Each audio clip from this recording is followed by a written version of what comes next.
মানুষ ক্ষুধা নয়কু জুদা, মানুষ হইল ক্ষুধার ঘর, স্বরূপে আদম বানায়া লুকাইলা তার ভিতর। আল্লাহ পাক তার স্বরূপ দর্শন করেন মানুষ নামক আয়না দিয়ে।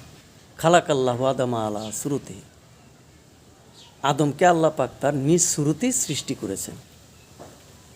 এই আদম নামক আয়না দিয়ে আল্লাহ পাক তার নিজকে দেখেন তথা স্বরূপ দর্শন করেন।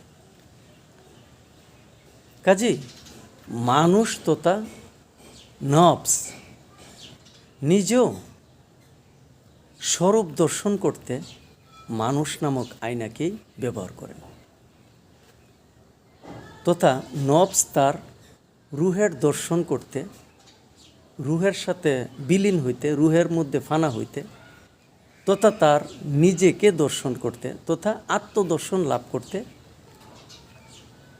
নফস মানুষ নামক আয়নাকেই ব্যবহার করেন, তথা তার আপন মুর্শিদকে ভজন করে এই মুর্শিদ নামক আয়না দিয়ে এই নফস তার স্বরূপ দর্শন করেন, তথা আত্মদর্শন লাভ করেন, তথা রুহের দর্শন পান এবং রুহের মধ্যে নিজেকে বিলীন করেন, ফানা করেন, একাত্মিত হয়ে মিশে যান।